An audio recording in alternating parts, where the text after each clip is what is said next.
Okay, so maybe we'll start, Natalie. Good morning, everyone, and you're very welcome to the delayed by a few minutes session this morning. We just had to, as I was just saying, I don't know if you heard, we suddenly realised we had landlines that we'd forgotten we ever had, and mine rang, so I've just disposed of that somewhere, and we are good to go. So you're all very welcome to this Living with Metastatic Cancer session. Our speaker this morning is Natalie Hession, and Natalie is the principal counselling psychologist and head of Psych Onc in St. Luke's in Rathgar. And Natalie has worked in this area for 16 years now. What we're going to do in the format of this morning is that Natalie is going to present her slides, and all the way through, if you have questions, I can see, if you want to pop them into the chat box, I'll see them and I can pop on and off and address them to Natalie, if that's okay. So if that's all right with you, Natalie, we can go ahead. Thank you. Great. Thank you, Deirdre, for the introduction. Hello, everyone. So I'm just going to start by sharing my screen first and making sure that that's up and running. So just bear with me.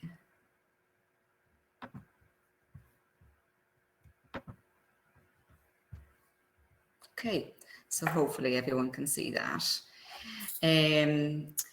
So as Deirdre said, if you have any questions or any kind of comments, it'd be really great to put them in the chat, because obviously this is kind of a virtual kind of talk, and it would be great if we were all meeting face to face. And given the talk it would be ideal to be meeting face to face. So to make it as interactive as possible, if that is possible, I'd love to hear any comments or any questions at all.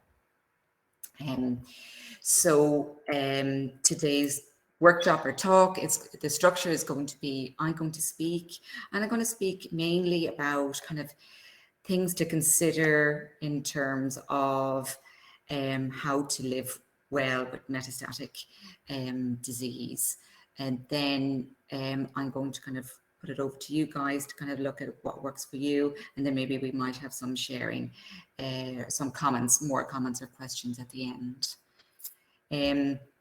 So I just kind of want to note that this group is obviously a mixed group, you know, and I think the title of the talk itself is Metastatic or Advanced or Secondary Cancer and Living Well. And by virtue of that, you know, there's lots of metastatic / advanced / secondary. So we have different people probably in this group. You know, I can't really ask you, but I can assume that perhaps that we have those who are newly diagnosed with metastatic disease.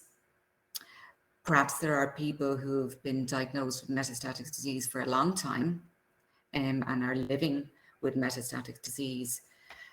Or there are those who are diagnosed with the kind of more advanced disease. Maybe you've had metastatic disease and now it's kind of advancing. So there's a mixed group of you there. And I just kind of want to note that. And when I'm kind of speaking, and because I'm not getting feedback from you, I just want to kind of really say that I hope this, you know, it's kind of a more general kind of talk, and hopefully your questions may kind of make it more specific to your situation. But regardless of perhaps the mixed group that we have today, I have no doubt that all of you are kind of experiencing with metastatic advanced disease, experiencing kind of a time of adjusting to kind of a sense of loss of the way things were, loss of how you would like things to be, you know, change in life roles and aspirations, and a future that you kind of perhaps took for granted, or maybe even unconsciously kind of took for granted. Uncertainty about the future, and living with uncertainty, and we'll touch on that a good bit. Impact on relationships, and they can be working relationships, social, you know, friendships, romantic sexual relationships, and impact on your self-esteem, your confidence, your sense of self. And I would imagine that's all too familiar for you. So I thought, without kind of staying on those points that you might be very familiar with, I thought I'd kind of, with this talk today, kind of move to things to kind of consider what could help you, or not necessarily, yes, what would help, but also what to take into account, perhaps what to reflect when living with and living well with metastatic cancer. So firstly, one of the first points I'm going to bring your attention to is to perhaps to begin to notice and accept your feelings. So this would involve kind of a tuning in, taking a moment to tune in to how you're feeling emotionally. Now that is a big ask. It's perhaps, I don't want to go there.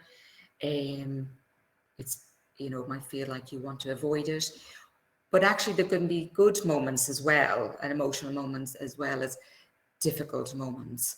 And it's no doubt that it is difficult to stay with and to notice what is coming up. But what we do know, that naming and identifying emotions is beneficial. We do know that attempting to allow your emotions to be is an important step to building resilience. So this isn't something that kind of happens overnight. It's really a skill, and it takes courage. And it really takes you to be kind to yourself within that. And so what it might mean that you will kind of pause and kind of just reflect, how am I feeling right now?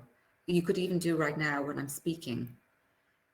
It's just kind of taking a breath, taking a pause and listening in and tuning in. And for some, that might be tuning into emotion. It might be tuning into a thought as well. And then it might be kind of tuning into how you're feeling in your body. Sometimes we can recognize our emotions in our body. It might be, oh, my stomach is feeling kind of quivery. That might mean I'm a little bit anxious or nervous or fearful. Or I might feel kind of a tightness in my throat. And for some, that might mean or indicate a sense of kind of sadness, of being kind of caught up. But when we kind of notice how we feel, and not necessarily do anything about it, we're not putting a lot of energy into trying to push it away or hide it, or and we can then sometimes, by just noting it, it just kind of moves away.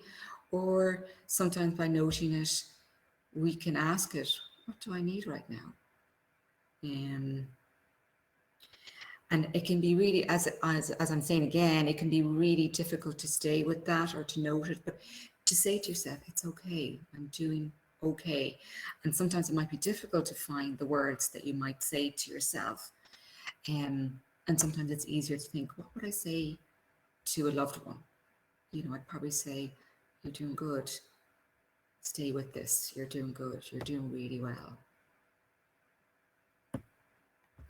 And so this may be something you might come back to. So I guess identifying your triggers, and it might mean triggers for uncertainty. It might mean triggers for sadness or frustration and so on. It might mean triggers for anxiety. Whatever the triggers are for you. And the question before that could be, what's the thing that distresses you the most? And that could be identifying what your trigger is. So again, it's kind of tuning into those patterns. So if you can identify, when am I triggered the most about maybe a sense of uncertainty about what I'm going through, or fear, or so on. And the triggers may prompt or intensify certain things. So those triggers could be a follow-up appointment. It could be the anniversary date of your diagnosis. It could be news of a neighbor or someone you know who's got cancer, or a similar diagnosis to you, or metastatic disease, and it just feels really triggering. It could be news of a celebrity who has a similar diagnosis to you, or metastatic disease. And the reason why I'm saying a celebrity is because it could be in social media. It might be on the radio, on the television, and it feels very hard to get away from it. When you could be kind of really distracted or not thinking about what what you're going through, and then it's just kind of, it's quite intrusive, it's kind of popping in. But if you can identify what your triggers are, identify times when you feel there's a real sense of uncertainty or so on, then you can have a plan and plan for it, and plan for what can I do knowing that this could come up, or knowing that this triggers me. What can I do to help?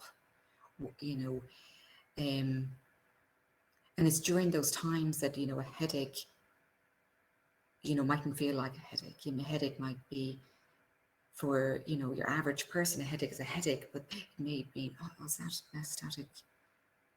Is that brain mets? Is that something else? And it's hard for those aches and pains just to be aches and pains. They're kind of something else. And they may feel like more something else during those times that you're triggered the most. But again, coming back to a plan, if you can see a pattern, then you might be able to preempt these triggers and have a plan. So the plan may be when you're going in for a scan, or you're coming in for the scan results. What can you do to be kind to yourself? What can you do to be compassionate to yourself?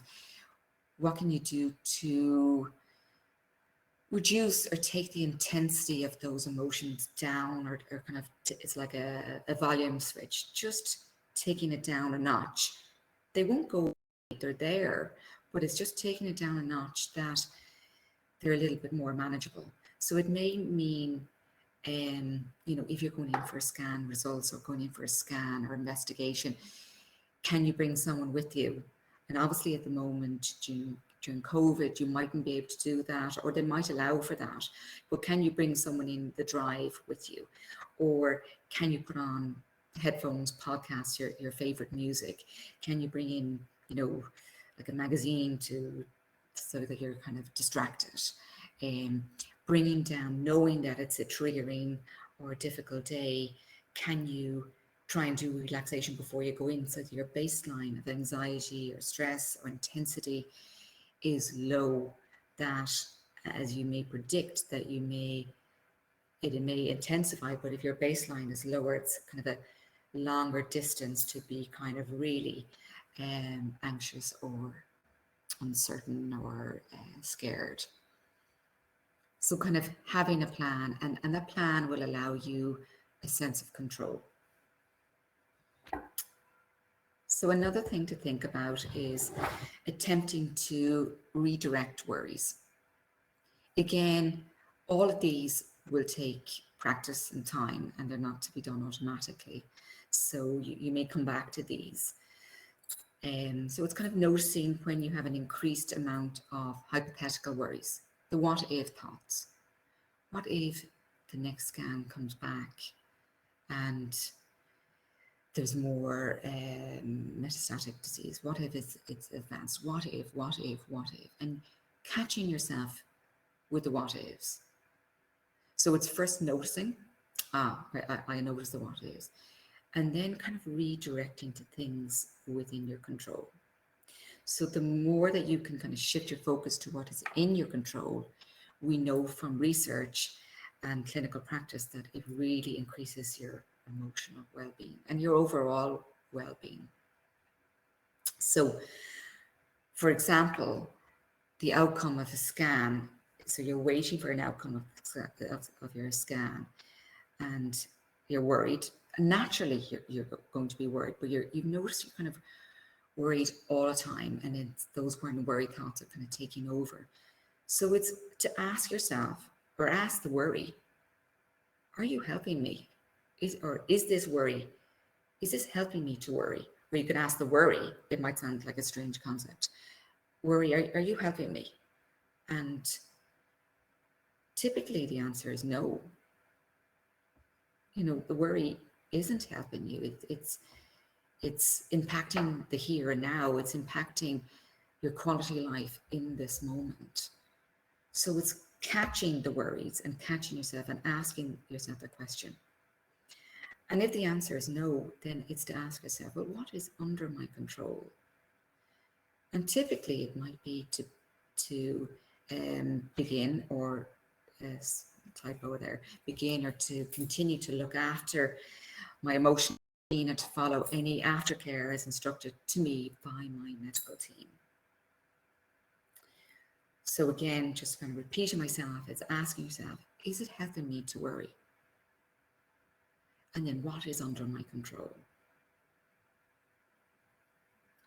And then stemming on from this is that I would often hear the belief that worry is important and it may impact on an outcome.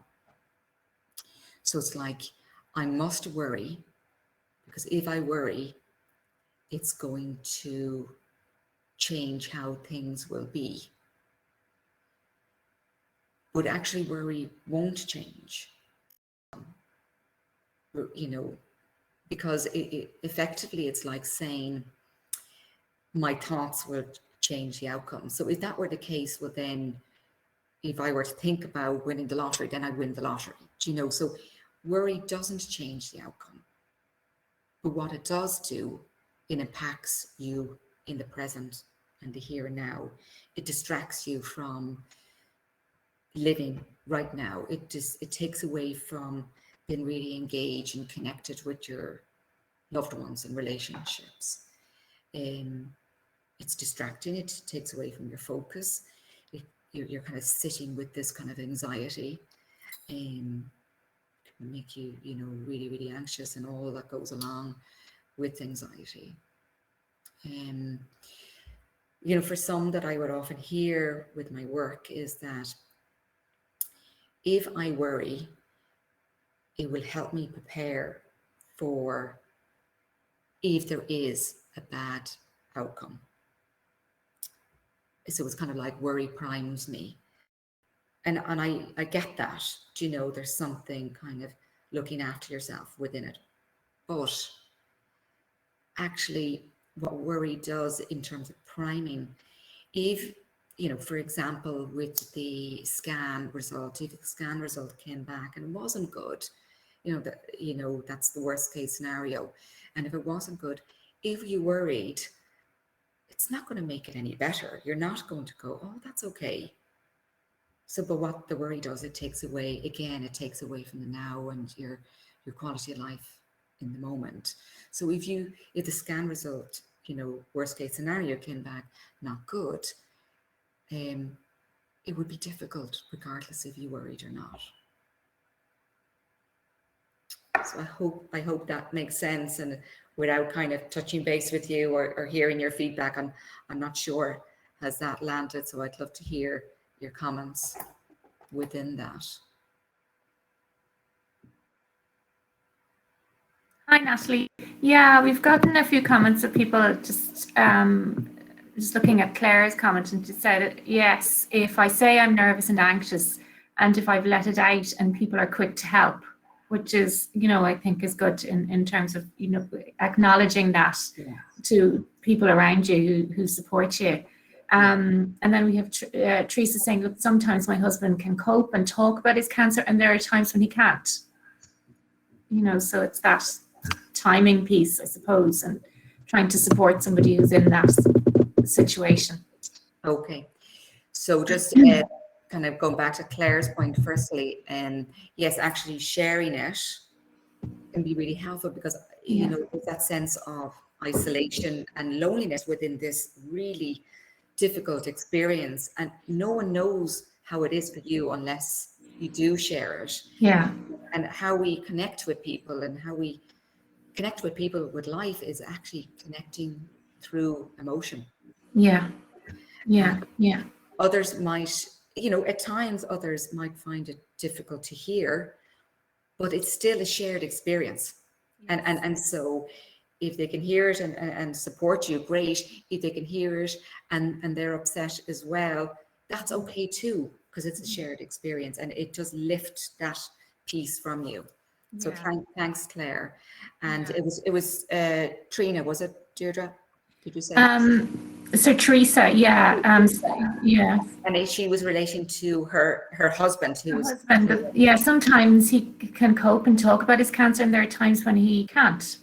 Yeah. Yeah. Yeah, and it's all about timing. And I think those who are going through, metastatic disease or anyone going through cancer or a diagnosis with cancer, sometimes they want to talk and sometimes they don't. And it's just checking in. Yeah. And, as you know yourself, sometimes you just want to be distracted and it's like, kind of, I want that denial nearly in that moment. Yeah. Or sometimes it's like, I want to talk and it's maybe just that checking in. Do you, how are you now? Let's talk about it. Is that okay with you? And that's good communication, I guess. And Yeah. that never Yeah. goes away. It's ongoing.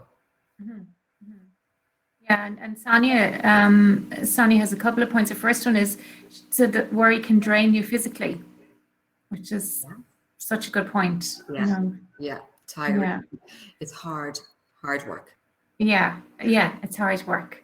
And Sonia also says that if worry isn't constructive, she tries to bin the thought. Yeah. So Brilliant. Yeah, I like that. It's really when you said that, Deirdre, I just immediately got this image of actually kind of been crumpled in a piece of paper and actually binned. And some people kind of see things quite visually, or work quite visually. And if that works for you, great. It could be, asking the worry or asking yourself, are you helping me right now? No. And then literally just kind of imagining crumpling up that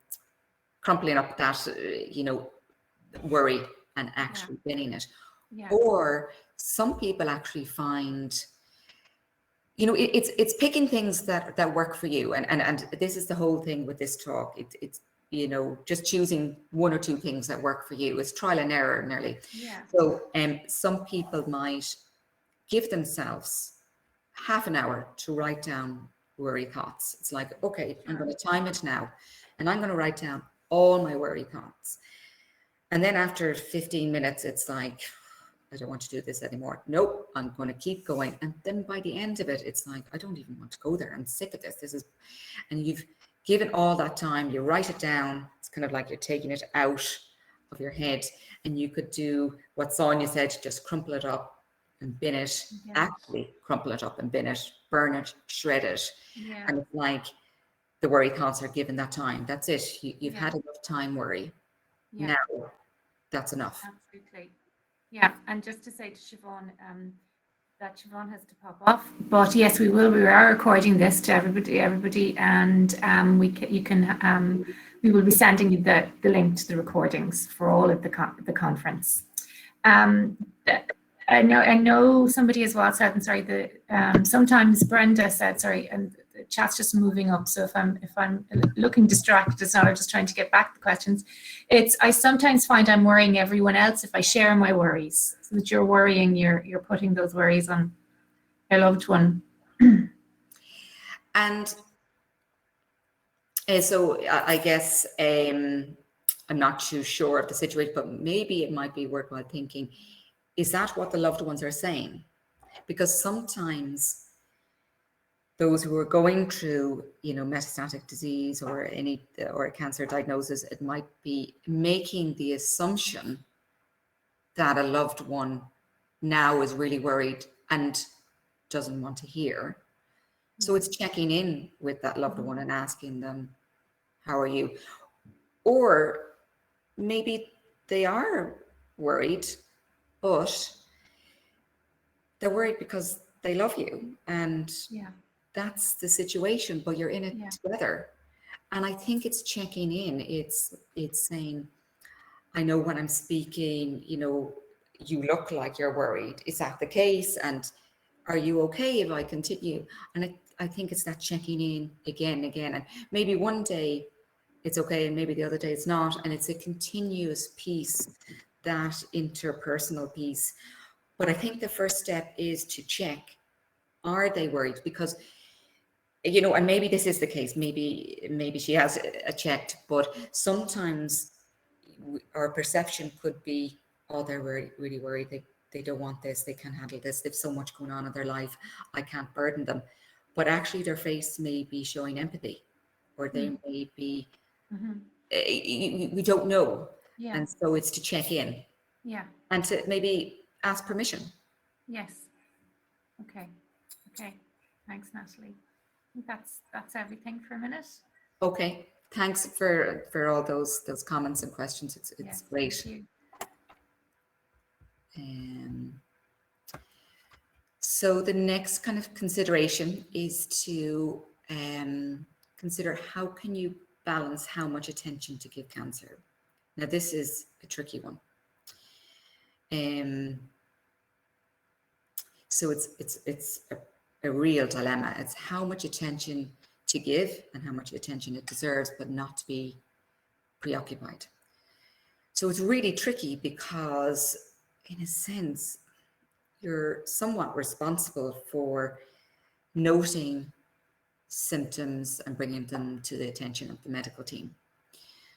That's a lot of responsibility.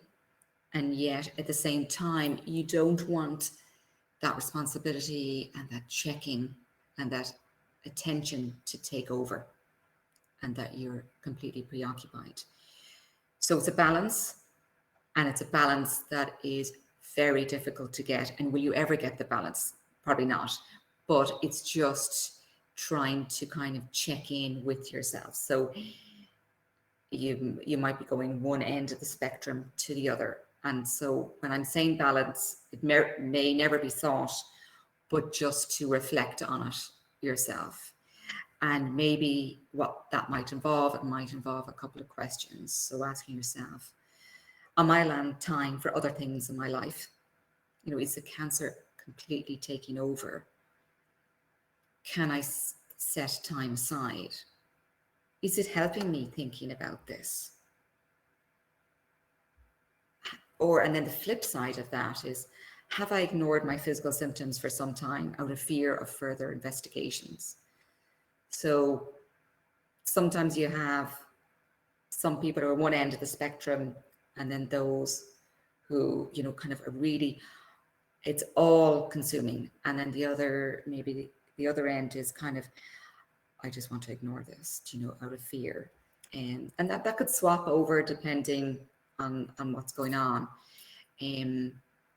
But it's kind of reflecting and asking yourself questions about that. Kind of in line with that, it's kind of keeping note of concerns to inform the medical team.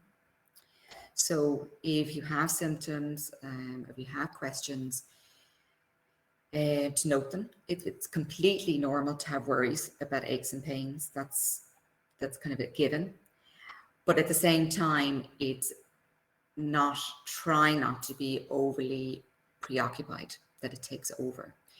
So it's maybe having a notebook to kind of ask questions before your follow-up, and many of you might know this, it's to have your questions written down so that when you are with the medical team or the wider multidisciplinary team, that you ask those questions, because you probably know you can ask a question and then the answer comes and your mind goes off, and because this is kind of, it's such a emotive kind of situation that it's hard to remember what else. So if you have, and it's to say, I have a couple of questions that may take time. Is it okay if I ask more?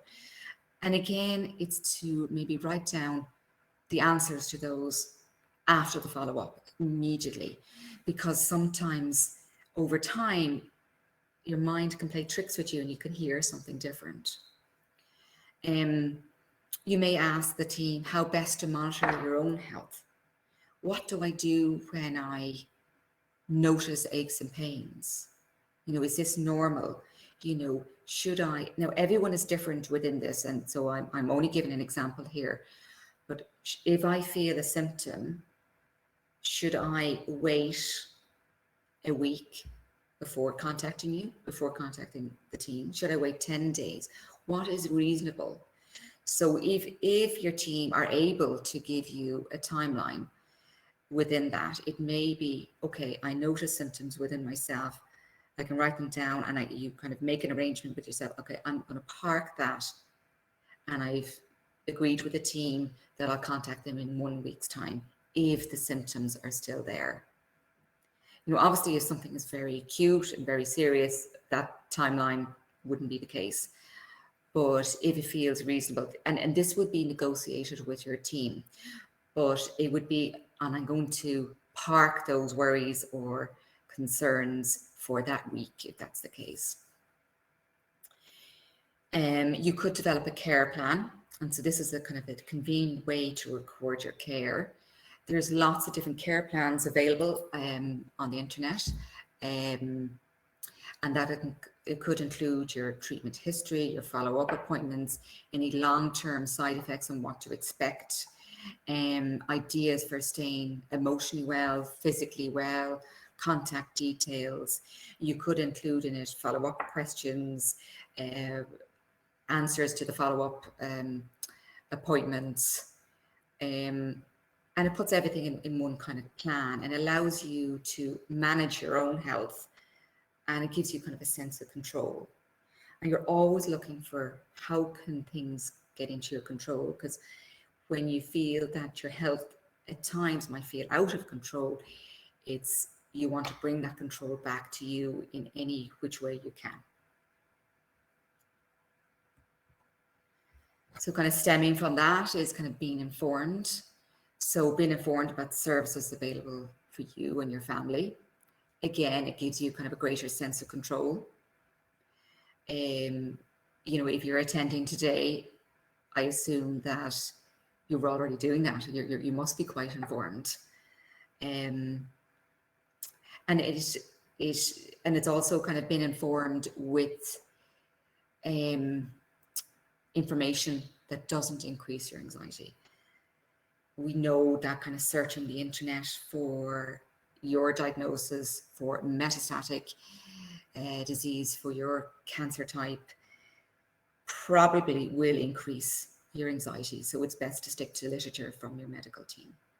And there is a real temptation to do that, to search the internet, but really to catch yourself beforehand and to ask, is this going to help me right now? What if I hear something that possibly doesn't relate to you? What impact is that going to have on my day, on my week, on my mood? So it's kind of asking yourself those questions first. So then we're kind of looking at recruiting others in your life. And I know the question was there from you, so this is kind of stemming onto that. So so for many of you, you may receive less support than you'd hoped. It might be quite different to when you were first diagnosed or when you were kind of in real active treatment. And everyone might have been very supportive then in a practical sense, in an emotional sense, because it was like you were going through very, very active treatment. So everyone was kind of clued in. And it mightn't be the same now. You might feel a little bit disappointed or let down or frustrated. And for others, you may feel treated like your life relates only to cancer, and that people talk about cancer all the time. But you are more than your diagnosis. You are more than your disease, and that's what you feel. So and you feel that you've maybe lost your sense of identity and purpose as a result. So they're kind of two ends of the spectrum. But again, others are not mind readers. They don't know how you feel unless you tell them.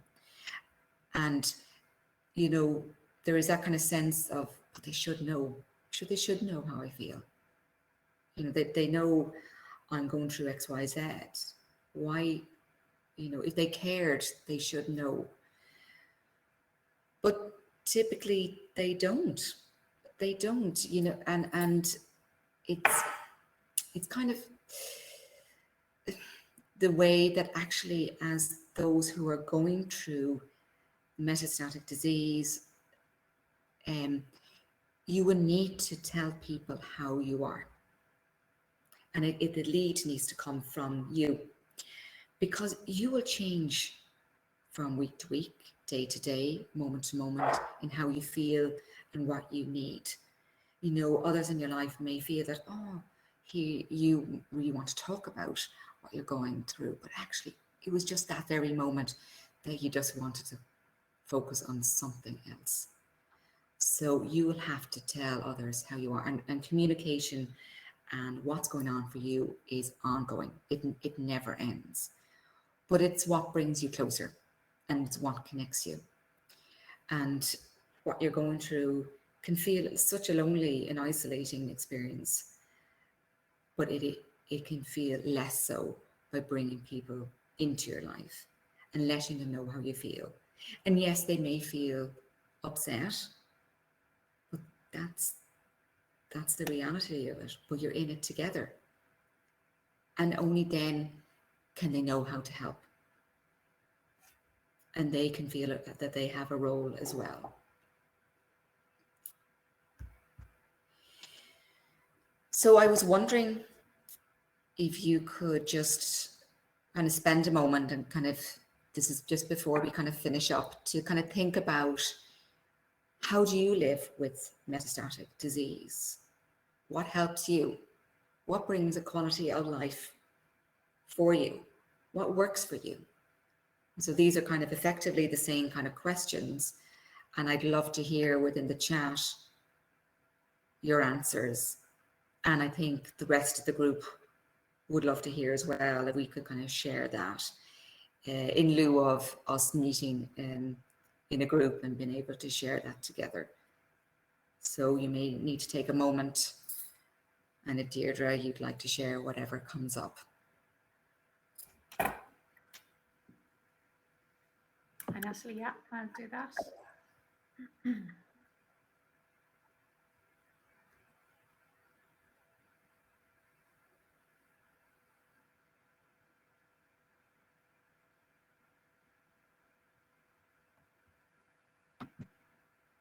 Okay, and maybe while people are just thinking about that, Siobhan just was saying that she finds that regarding scans that she's due to have in September, she said she doesn't want the scans on the one hand, but on the other hand, she does, because it might be good news. And she wanted to know if that was normal. And some other really lovely people within the group have been kind of saying, yeah, that's normal. You know, Siobhan's a bit new to this, and I know Garrett was saying, yeah, that's absolutely normal. You know, he has scans every 3 months, and he dreads it, but knows as well he gets to know where things are. And then Jimmy Conway was saying, yeah, you know, he gets that too, and that what he does is he puts his worries and thoughts in an imaginary box until the day of the scans. He said it's not that easy, but it's massively effective for him. So I think that notion of disposing of things that aren't helping is really, can really help people, and people are doing that, which is great. Yeah. No, and Pam O'Malley likes outdoor swimming and submerging.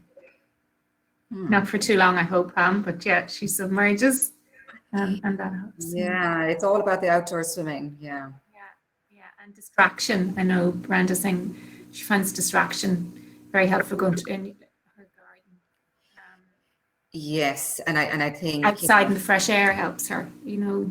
Yeah, and being in nature, and I think you know, Brenda mentioned there. So being in the garden and kind of even noting. You know, it's like, I notice I am seeing the tree. I know that might sound strange, but it just really brings you into the moment. I notice I'm seeing the tree. I notice I am seeing the leaves. I notice I'm seeing green leaves. Do you know, if you're noticing those, you're not in your head with the worries. Yeah. And Sonia mentioned that mindfulness, a mindfulness course she did 2 years ago in ARC had been an absolute mental lifesaver for her. So I think, yeah. Going to the beach and the woods with their kids, gardening, reading, Netflix, all those things that we've all used to distract ourselves recently as well, I think. Meditation, and Gillian says the serenity prayer helps her to be mindful. And then Barbara says that she's only diagnosed in June with de novo metastatic breast cancer, but managing on a day-to-day basis, how am I today, not what might I be tomorrow? The only way she can get through. And that can help on bad days or make the most of the good days and stop me going down that rabbit hole of what ifs. So really, really good advice there as well. Yeah. Great to hear from others going through. Yeah. And yes, Carmel saying she finds meditation brilliant. And I think there's a theme emerging, I think. There is, yeah. And Gareth is trying to focus on passions in his life, and in your life helps, whatever they may be. And for him, life is very much now in bite-sized portions. It's treatment every 2 weeks, scans every 3 months. And one of the things he's trying to do is to focus on the things he's passionate about, including music, sport. It's not easy, but it helps. And keeping the mind occupied on something productive helps. Yeah. And enjoying the small things, not the amazing bucket list things that people might expect you to have, Claire was saying. Yeah. And somebody asking Arline, her husband has metastatic rectal cancer in 2 sites. He doesn't seem to have faced it emotionally yet. How can I support him with this, as I feel he needs to acknowledge the emotional impact? He is focusing on his treatment, pain, and recovery for now. Yes, so I guess without knowing your husband, Arlene, so it sounds like what you're saying, he's focusing on his treatment plan. So I guess maybe that's where he needs to be right now. Do you know, and it's all about timing. And so maybe he needs to just this is how he needs to get through his treatment. And some people approach things very differently, and within couples as well. You'll find that no two people within a couple are the same.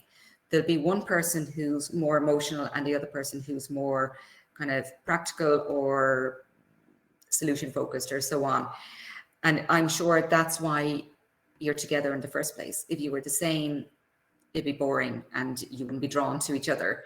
So I think you're a team, and that, I think it's just to allow him to be where he is. He will come to the emotional impact in time, and you just kind of giving him that kind of invitation for that. But yeah, I think, Arlie, I'm wondering if, reading between the lines, I'm wondering maybe, I don't put words on in your situation, but I'm wondering perhaps that's maybe difficult for you because you're in an emotional place. You're thinking of it from an emotional perspective. And so maybe it would be helpful for you to speak with someone, either who is going through something, or their loved one is, or someone else. Yeah. Okay. And Sonia said, reminding herself that she's not the first person to go through this, and unfortunately won't be the last to go through it, so that I can do this. Yeah. You're not alone in that sense. Pam says she finds she doesn't want to worry her husband because he didn't sign up for it. So she probably shuts him out, only recognizing this now. So that's probably what this lady's husband is doing, trying to protect her. And you only know by actually checking in. I think it's having that conversation. It's a difficult conversation. But it's I think it's important to have that, because there's a lot of unsaids. There's kind of guessing going on. And it's like, it's just, I'm wondering, is this how it is for you? And yeah, and everybody's minding everybody or thinking yes, there. and that's what people do. Yeah. Everyone protects Yeah. each other. And I guess when I do, you know, when I do one-to-one work and there's a couple there, and often the couple wants to come, and I would often say, can I see you individually first? Because couples trust each other so much. You know, that obviously I do couple work, and that's a different type of work, but Yeah. you know, naturally it's kind of like you don't want to, your loved one to be worried. But you know, again, you're a team. You sign up for all of it. You do sign up for all of it. So, And Gina's saying it's been harder during the pandemic. That's just so true, Gina. And that perhaps now we can interact a bit more, which is, I think we seem to be having some little snippet of our normality back, you know, so perhaps that will. So difficult. Yeah. Just, you know, you think you know, it's a difficult situation and then just compounded by the pandemic. Yeah. And Rita's just saying that her cancer support group really helps. I think that's so true. You can see that. And I see that all the time in the Irish Cancer Society. That's everybody. And I think we just gave an extra 5 minutes at the other end, Natalie, just to acknowledge the 5 minutes we was cut off at the beginning. So we're at 12:22 now. So I just want to say thank you so much, Natalie, for that great presentation. It would be so much better and nicer to be in a room together and just being able to chat. But this is what we're doing. This is what we can manage at the moment. Yeah, look, you know, it's great to be able to have this as well. And you know, Deirdre, that we did speak about. You know, we probably would have missed out on a lot of people who have been too ill to travel, don't have transport, grappling with treatment. Coming to Dublin, wherever you're from. So, you know, I think, you know, if we could have both offerings from now on, I think we'd be doing well. This virtual one and the real one, and then you can choose both or one or, I'm not sure if I said at the beginning, my name is Deirdre Murphy and I'm the Survivor Support Coordinator in the Cancer Society. I want to thank you all so much for being here, for giving us the privilege of hearing what you have to say, for helping each other and supporting each other. It has been a wonderful 45 minutes or so, and thank you so much for that, everybody, and take care. We're always here in the Cancer Society at 1-800-200-700 or cancer.ie. Our cancer nurse line nurses are always waiting, willing and able to talk to you about anything at all that's worrying you or any information you may need, or to signpost you to services. So with that, I will let you all go and hopefully you can enjoy the rest of the conference. Thank you very much, everybody, and take care. Thank you. Thank you.